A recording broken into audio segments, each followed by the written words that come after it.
gosto desse rock, viu? Pronto, vamos partir agora para a segunda aula, né? A segunda aula relacionada à tese, só que dessa vez a gente vai trabalhar com temas. A gente vai realmente para a prática, para ver como é que a gente vai processar, como a gente vai formular, como a gente vai entender os textos motivadores na hora de montar as nossas teses. Certinho, gente? Vamos lá? Então, pegue aí na casa de vocês aquela coletânea que se refere à integração das pessoas em população de rua. É essa coletânea que a gente vai discutir agora para a gente poder traçar a nossa tese. Vamos ler? Vamos lá? Vamos ver aqui. Vamos ver aqui, minha gente. Tese, né, novamente. Então, a gente vai entrar aqui.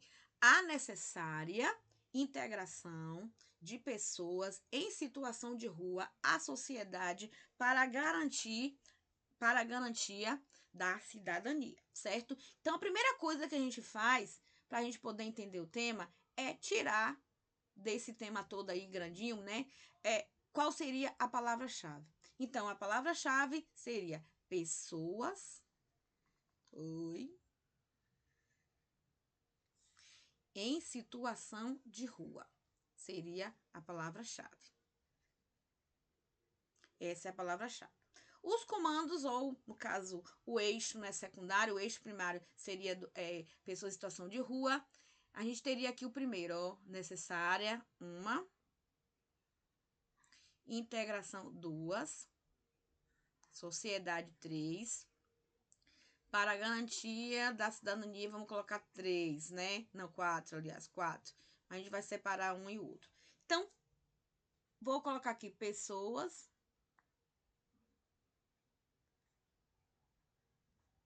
em situação de rua. Deixa eu traçar aqui, deixa eu esclarecer uma coisa para vocês aqui. Pessoas em situação de rua. Existe, gente, um entendimento de que não seria pessoas moradoras de rua, porque isso aí indica uma situação definitiva de alguma situação. Então, a própria ciência jurídica vê como pessoas em situação de rua como um processo, né? Um processo que possa ser passageiro que essas pessoas estão vivendo. Por que isso? Porque existem leis no país que proíbem, digamos aqui, que não dão legalidade a esse tipo de discriminação e desigualdade, porque cada cidadão tem direito à sua moradia. Então, se elas estão na rua por algum motivo, esse momento vai passar. Então, a lei do nosso país, juridicamente falando, vê como uma situação até mesmo pejorativa quando a gente fala de pessoas que moram nas ruas. No caso de comandos, nós vamos ter necessária,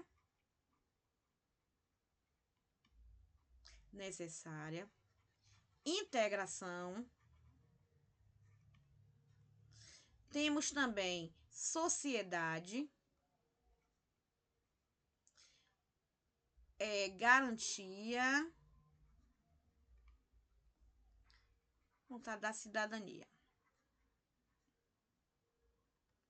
Garantia da cidadania. Então, a primeira coisa que a gente vai fazer para entender a situação do tema vai ser isso aqui. Quando eu falo necessária integração de pessoas em situação de rua à sociedade para a garantia da cidadania, vamos ver aqui. Se eu estou falando esse tema é positivo ou negativo? A necessária integração de pessoas em situação de rua à sociedade para a garantia da cidadania. Então, eu vou ter um tema positivo. Tema positivo, certo? O problema é implícito ou explícito? O problema é implícito. Nós temos um problema latente, um problema escondido. Qual seria esse problema? Porque a gente vê que não está tendo, a visão lá fora não é de integrar essas pessoas em situação de rua. Cada dia que passa, o número de pessoas em situação de rua aumenta mais. Então, essa história de é necessária integração? Com certeza, mas na realidade isso não tem acontecido. Não há efetivação desse desejo, dessa prioridade que as pessoas vivam dignamente dentro tendo seu lar, vivendo com sua família, estabelecendo laços, né, como realmente deve ser. Então, a primeira análise que nós vamos fazer é essa daí, analisar o eixo principal, a palavra-chave e os comandos que vão nos ajudar a entender o tema. E outra coisa, quando a gente fala de palavra-chave, nós não vai fugir do tema. Então, a palavra-chave é para não fugir do tema. E os comandos para não tangenciar. Como seria não tangenciar? Para você não falar apenas de uma parte do problema. Lembrando outra coisa. Quando a gente fala, a gente faz essa análise tirando palavra-chave e comando. Lembrando, gente, que essas palavras que nós grifamos aqui agora, elas têm que estar na introdução do texto de vocês, para que o corretor entenda que você vai falar sobre essa situação, problema aqui, certo? Vamos continuar aqui. Depois que a gente vai separar a palavra-chave dos comandos, nós vamos separar agora o vocabulário. Por que vocabulário? Porque você vai ter que fazer algumas retomadas ao longo do texto. Nós temos um primeiro parágrafo, nós temos o segundo parágrafo, temos o terceiro parágrafo, nós temos o quarto parágrafo. Então, você coloca aqui no primeiro parágrafo as pessoas em situação de rua, certo? No segundo parágrafo, gente, você não pode repetir novamente pessoas em situação de rua. Terceiro também não. Então, você tem que usar palavras semanticamente equivalentes às palavras que você destacou na frase temática. Então, você vai usar sinônimos para poder construir esse vocabulário. Quando eu falo aqui, ó, do eixo principal, que são pessoas em situação de rua, para eu poder substituir pessoas em situação de rua, eu posso usar pessoas sem teto, eu posso usar pessoas vulneráveis socialmente, eu posso falar pessoas desprovidas de abrigo e proteção. Então, eu posso usar qualquer uma dessas palavras aqui para poder me referir a pessoas em situação de rua sem repetir esse termo várias vezes. O corretor vai entender que você tem um vocabulário muito restrito e você vai perder pontos na competência 1, entendeu? Vamos continuar aqui. Logo depois, eu vou fazer o vocabulário das palavras que fazem o eixo secundário. Quando eu vou indicar aqui, quando eu falo de necessária, o que poderia ser necessário? O que poderia substituir necessária? Eu posso falar que é indispensável, que é imprescindível, que é fundamental. Então, eu posso usar uma dessas aqui para poder substituir necessária ao longo do texto. Outra palavra seria a integração. O que é a integração? Eu vou fazer inclusão, eu vou fazer adaptação, eu vou fazer a inserção, certo? Das pessoas que são desprovidas, pessoas vulneráveis socialmente, pessoas que não têm teto. Então, eu vou usar sinônimos para me referir à integração usando esses 3 vocábulos aqui. Outra palavra, sociedade. Eu posso substituir sociedade por corpo social, posso usar comunidade, também eu posso usar coletividade também para me referir a isso. Quando eu falo de garantia de cidadania, da cidadania, eu posso usar a garantia, falar sobre confirmação, validação, comprovação. Cidadania, eu posso falar sobre plenitude de direitos sociais, eu posso falar plenitude de direitos sociais, coletivos e políticos. Então, todos esses aqui se referem à cidadania, à posse de direitos, aliás, vamos colocar posse. Posse de direitos também dá na mesma coisa. Então, são palavras que então a gente montou o vocabulário e a gente vai utilizar essas palavrinhas ao longo do texto, ao longo desses 4 parágrafos principais. Vamos analisar aqui agora os textos motivadores que eu quero que vocês peguem aí que vocês receberam na quarta-feira, para a gente poder ler cada um, entender o que eles querem dizer, para a gente poder montar, formular nossas teses. Texto 1. Texto 1 é sempre tido como texto de nivelamento. O que é texto de nivelamento? É um texto de esclarecimento. Está lá a inserção de pessoas em situação de rua. Mas quem são as pessoas em situação de rua? Então, o texto 1 vai esclarecer, definindo essa palavra-chave. Vamos ver. Pessoas. O que são pessoas em situação de rua? Pessoas em situação de rua. São pessoas, né, que passam as noites dormindo nas ruas, sob marquises, em praças, embaixo de viadutos e pontes, são consideradas pessoas em situação de rua. Então, logo nesse primeiro período do primeiro parágrafo, a gente vai encontrar a definição da palavra-chave do tema. Além desses espaços, quer dizer que eles também ocupam outros, né? Além desses espaços que são óbvios, né? Também são utilizados locais degradados, né? Como prédios e casas abandonados e carcaças de veículos que têm pouca ou nenhuma higiene. Situação. Os moradores de rua que foi colocado aqui, a gente, entre aspas, para indicar para vocês que é um termo pejorativo e eles estão na rua não de forma definitiva como moradores de rua. Quando eu falo de, eu estou indicando aqui origem, e nenhum ser vivente, nenhum cidadão, ele foi originado da rua. Os moradores de rua são um grupo heterogêneo. Heterogêneo são grupos diferentes, né? Isto é, pessoas que vêm, deixa eu anotar aqui, colocar aqui, pessoas diferentes. Por que pessoas diferentes? Vamos ver aqui. Isto é, pessoas que vêm de diferentes vivências e que estão nessa situação pelas mais variadas razões. Há fatores, porém, que os unem: a falta de moradia fixa, de um lugar para dormir temporário ou permanentemente, e vínculos familiares que foram interrompidos ou fragilizados. Então, na maioria das vezes, as pessoas que estão nas ruas, elas tiveram algum problema financeiro, algum problema emocional, né? Algum problema estrutural que foram para as ruas e ficaram lá estão lá até determinado tempo. Então é heterogêneo porque as pessoas são de várias classes sociais e pessoas que estão lá nas ruas ocasionadas, motivadas por problemas também diferenciados, né? Então, o que torna essas pessoas parecidas uma com a outra é que elas estão no mesmo barco. Não tem morada fixa, não tem lugar para dormir, que é um lugar temporário ou permanentemente, e geralmente a maioria ela rompeu os laços familiares, então elas estão lá sem família, não estão vivendo com família e estão vivendo nas ruas. Então a família são os outros moradores que vão formar a família com ele, vão formar um novo contexto familiar.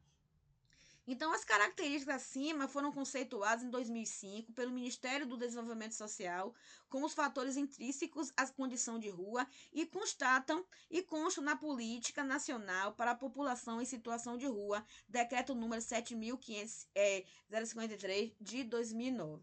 Então, aqui a gente já vai entender que esses dados aqui foram levantados pelo Ministério do Desenvolvimento Social, que foi feita uma pesquisa dessas pessoas que estão nas ruas e dessa pesquisa, viram que essas pessoas estão lá, no caso, são pessoas que vieram de partes diferentes, de motivos diferentes, mas o que une essas pessoas são geralmente esses problemas de não ter moradia fixa, não ter lugar onde dormir, não ter lugar onde ficar, e os laços da família foram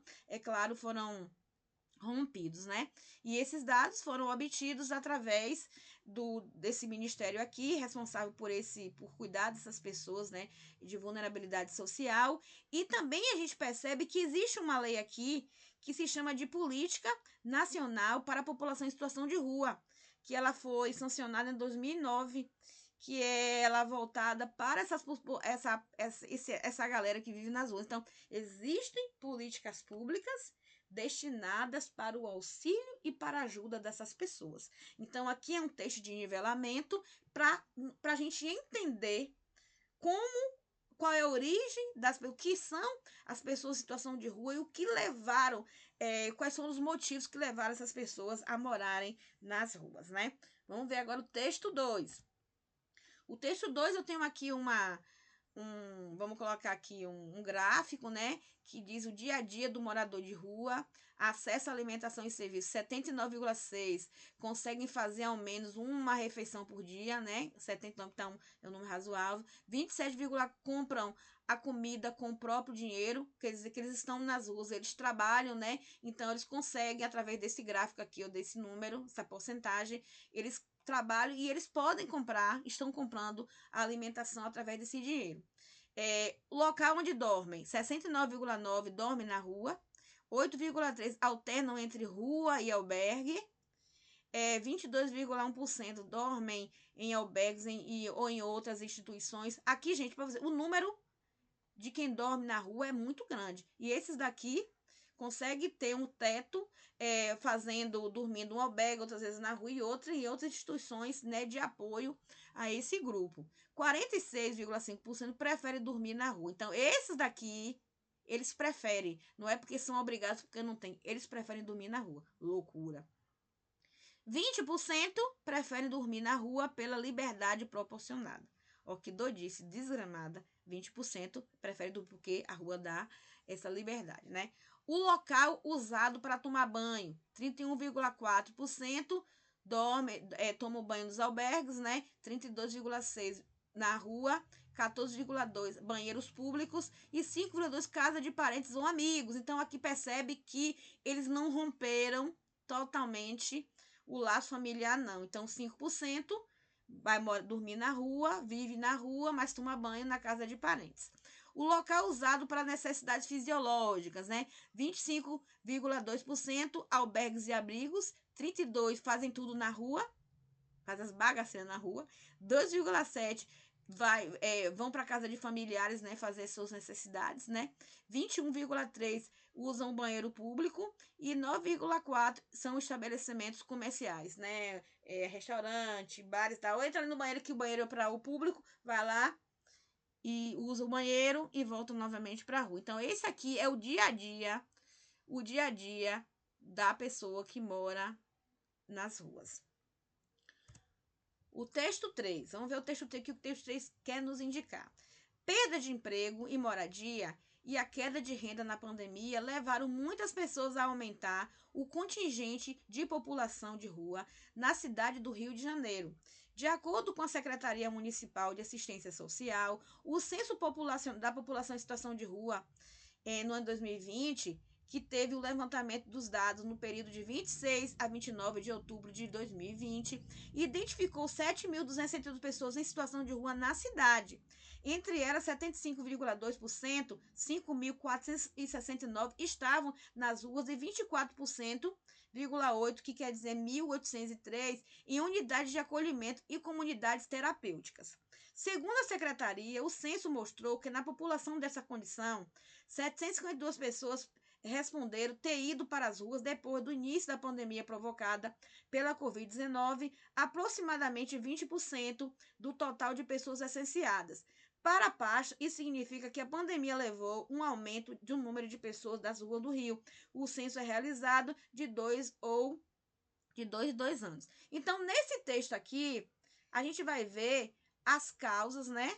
As causas dessas pessoas terem ido para as ruas. Então, o número que a gente encontra aqui, que foram por causa da pandemia. Pessoas que perderam, né? Vamos colocar situação socioeconômica do país levaram vamos colocar com perda de emprego, principalmente, né? Perda de emprego, porque muita gente ficou desempregada naquela época. Não puderam pagar mais aluguel, então vamos para a rua, né? Família abandonou. Então a gente percebe que existem vários motivos que levaram, mas principalmente foi a situação socioeconômica dessas pessoas que não tiveram um emprego, né, para poder dar como suporte para pagar um aluguel, para manter uma casa. Então, não tendo esses itens primordiais, né, tiveram que morar nas ruas e engrossam hoje um número muito grande de pessoas que vivem desprovidas de todo tipo de situação. O texto 4. A defensora pública Júnia Romã Carvalho, do setor especializado em direitos humanos, coletivos e socioambientais da Defensoria Mineira, é uma das apoiadoras da ideia. Ela explica que a moradia digna e não em abrigos deve ser a primeira base para que moradores de rua consigam reestruturar suas vidas. Na hora de disputar um emprego, por exemplo, a falta de endereço, de estabilidade de horários, de lugar para lavar seus uniformes, atrapalha que eles sejam selecionados ou consigam manter o trabalho. Eu atendi uma pessoa com curso superior e que estava morando na rua. Ela já está pronta para se reestruturar e trabalhar, mas muitas vezes o empresário não a escolhe por morar na rua ou em um abrigo. Conta Júnior. Para ela, o objetivo do governo deve ser auxiliar essas pessoas a restabelecer emprego, vínculo com a família e uma vida comum, caso elas queiram. Então, isso aqui, esses objetivos aqui, a gente vai repetir novamente que o problema foi a falta de emprego, houve vínculos da família que foram quebrados, né, de uma vida, e isso, no caso, a reestrutura mais uma volta, é uma retomada do texto 1 que nós vimos. Então, nesse texto 4, a gente vai entender aqui que as pessoas em situação de rua, elas são invisíveis, e outra coisa, elas sofrem exclusão social. Sofrem uma exclusão. Como? Podem arrumar um emprego, mas por não ter um endereço fixo, elas vão perder o emprego. Então, são invisíveis, porque ninguém enxerga, né? E elas sofrem exclusão social por não ter uma moradia. E ela fala que a base para qualquer pessoa é ter uma moradia digna, ter um endereço fixo, né? Ter um endereço, ter uma estabilidade. E não tendo isso, eles vão ficar marginalizados socialmente. Então, com base no que nós fizemos aqui agora, analisamos textos motivadores, destacamos informações realmente importantes para a gente montar o nosso texto, eu trouxe aqui algumas referências externas, que são referências externas, são repertórios socioculturais, para poder embasar o nosso ponto de vista ao longo do nosso texto. Primeiro ponto, eu trouxe o conceito de minoria, né, por Mendes Chaves, né, que é um grande sociólogo, e ele traça o que seria minoria. Refere-se a grupos que, em relação a um grupo maioritário, estão em situação de dependência ou desvantagem, não necessariamente pelo número, mas pela posição social e econômica. Quando eu falo de minoria, gente, eixo de minorias e intolerâncias, minoria, a gente entende por ser poucas pessoas, né? Poucas pessoas. Então, pobres no geral, eles são a maioria. A maioria naquela base de... Deixa eu colocar aqui que esqueci o nome. Dessa pirâmide aqui, olha. A parte menor é a parte que tem poder, que é a parte dos empresários, dos grandes ricos. Mas a parte de baixo, que tem maior número de pessoas e nenhum poder aquisitivo, se refere aos pobres no geral. Então, a maioria. E aqui, Mendes Chaves, passou aqui. Mendes Chaves esclarece que não é pelo número, pela quantidade de pessoas, que pelo número os pobres formam a maioria. Mas não é isso que forma a minoria. É pela questão da posição social e econômico, ou pelas desvantagens, ou seja, pela invisibilidade de direitos que não chegam até eles. Nós temos leis no nosso país que não deveriam, para ser efetivado, ser na base de briga, na base de luta, porque já está lá, já foi sancionada, já foi publicada, já foi efetivada. Então, por que não cumprir? Não cumprir essa lei de cidadania, de todos são iguais perante a lei, como afirma o artigo 5º da Constituição de 1988, a Constituição que é considerada a Constituição cidadã.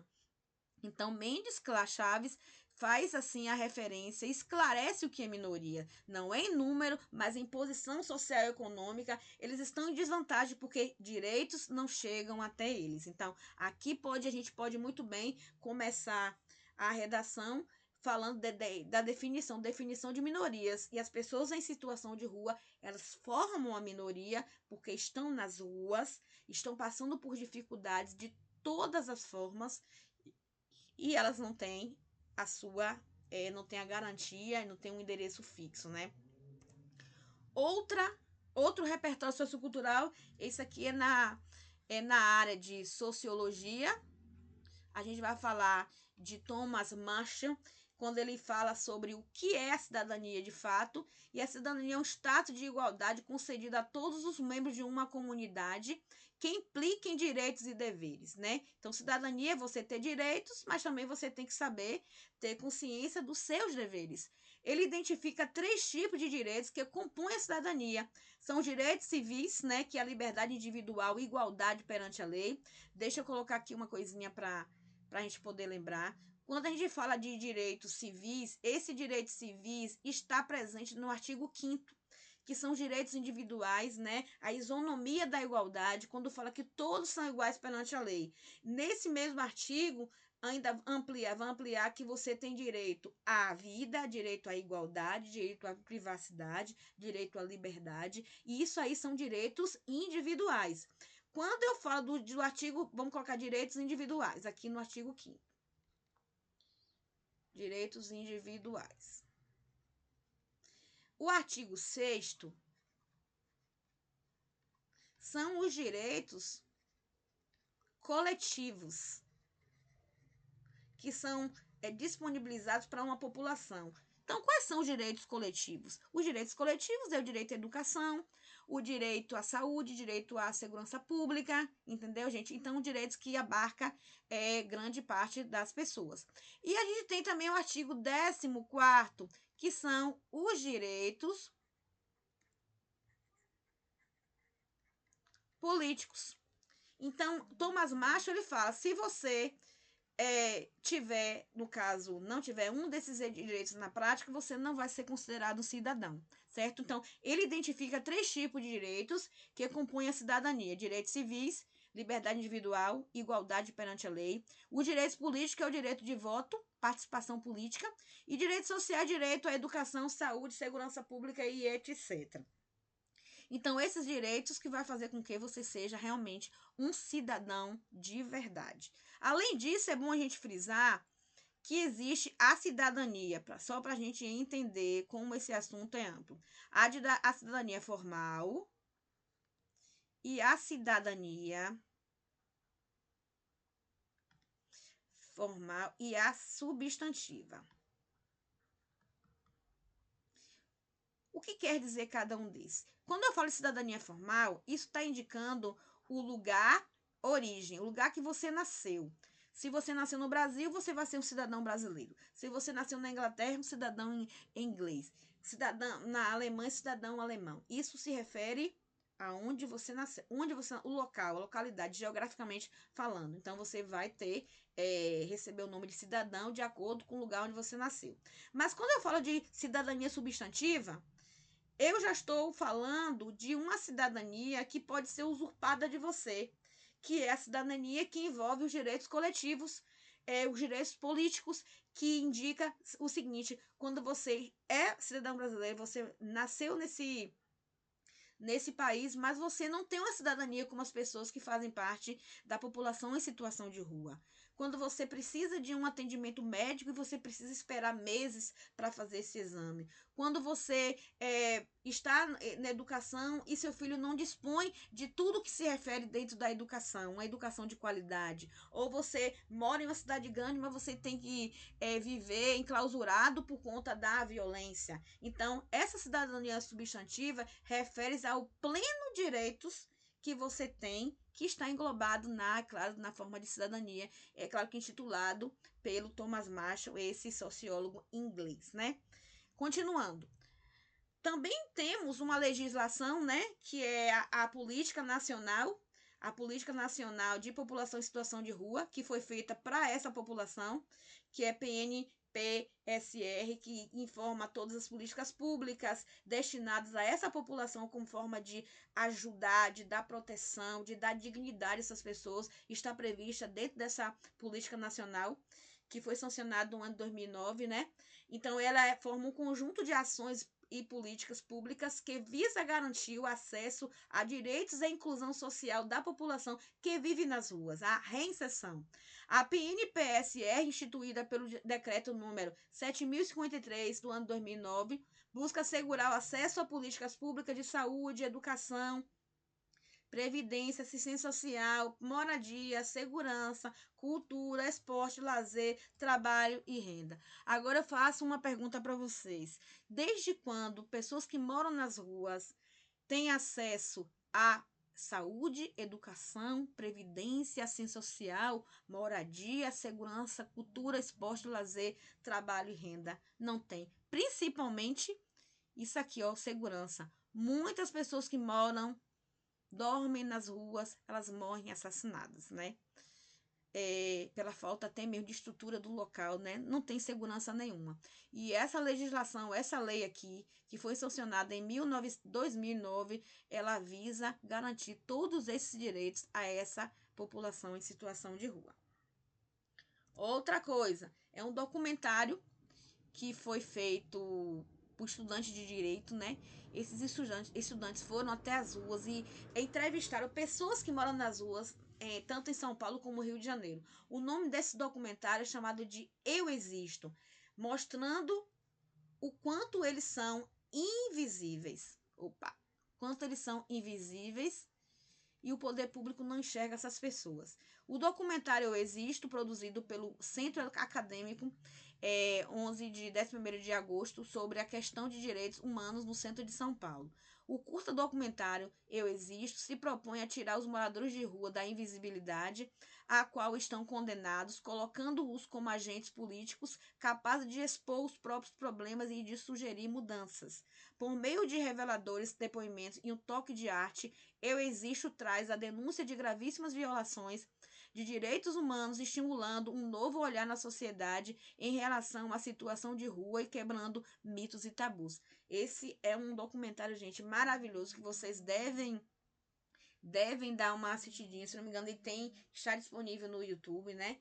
Então é bom que vocês vejam, assistam, que ele é um poderoso documentário, poderoso repertório sociocultural, né? O outro é o documentário A Margem da População.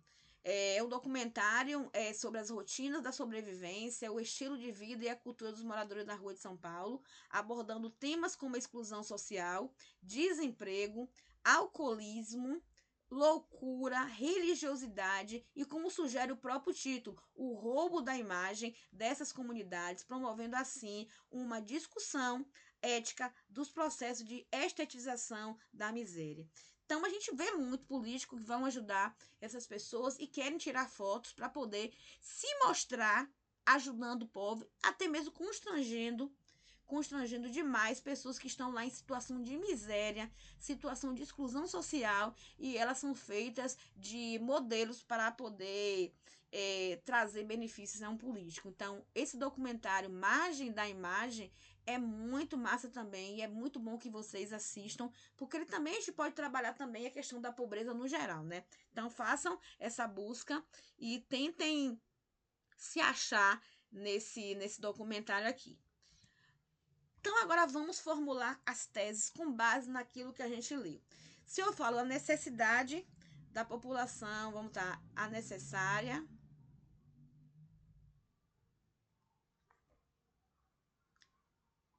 integração das pessoas, acho que é isso, né? Pessoas em situação de rua.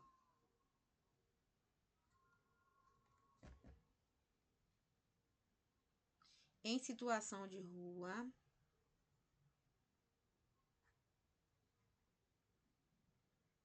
Para garantir a cidadania.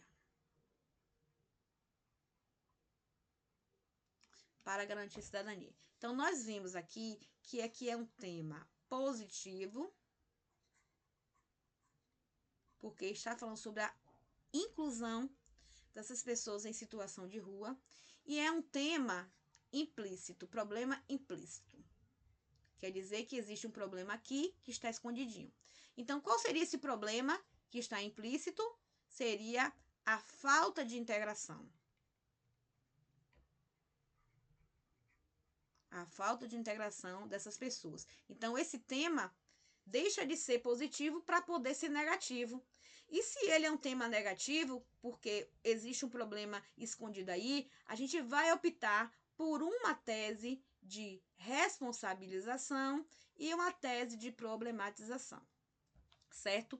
E nessa tese de responsabilização, a gente vai perceber, vamos ver aqui, a origem desse problema. essa origem desse problema seria o quê? De acordo com os textos que nós acabamos de ler, a origem desse problema foi de vários tipos possíveis, né? Então, a gente pode colocar aqui como a invisibilidade, desse pessoal na rua, não é isso? Que faz com que eles não sejam enxergados. A problematização, a gente vai lembrar daquele texto que muitos podem até arrumar emprego, mas quando perguntam qual é o endereço e se fala que estão nas ruas, eles sofrem, eles perdem emprego, então eles sofrem esse processo de exclusão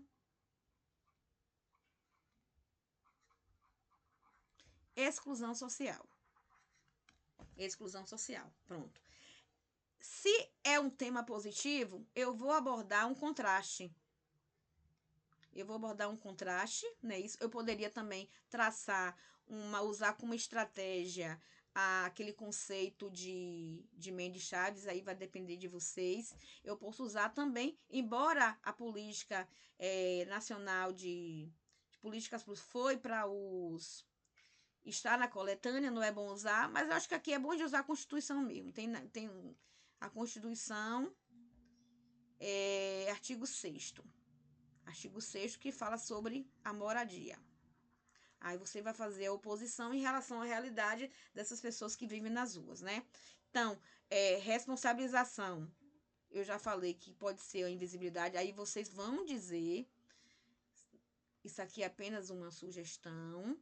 E a problematização seria a exclusão social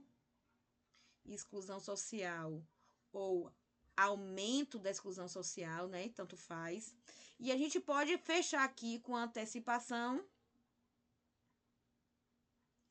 Vamos colocar assim, urgem medidas governamentais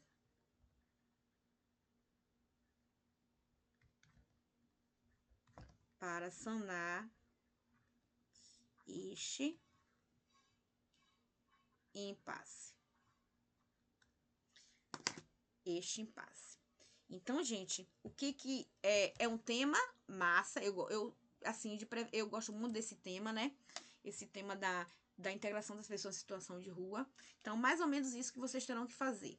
Primeiro ponto, saber se o tema é positivo, negativo, tirar a palavra-chave, tirar comando, ler os textos motivadores e traçar as teses com base na leitura que vocês fizeram nos textos motivadores. Vocês viram aí que foi falado que os moradores de rua são invisíveis, então a gente pode falar de uma invisibilidade. A gente viu que eles sofrem uma exclusão social muito grande, então a gente pode colocar isso como uma problematização quando eles estão precisando de trabalho. A gente entendeu que as pessoas em situação de rua vão para as ruas com motivos diversos, mas existem motivos que os unem, que é a falta de moradia, falta de um lugar para dormir e o rompimento dos laços sanguíneos, dos laços familiares. Então, foi uma base que a gente fez aqui para vocês entenderem como preparar a sua redação, preparar também o vocabulário que vocês vão usar para fazer possíveis retomadas durante as 30 linhas do seu texto. Então, jogue duro aí. Eu já dei o primeiro passo. Vocês agora vão construir essa redação. Eu não vou exigir o D1 e o D2 e a conclusão, não. Não, eu só quero que vocês caprichem na introdução, porque foi a introdução que a gente começou a trabalhar, principalmente na formulação das teses. Façam aí.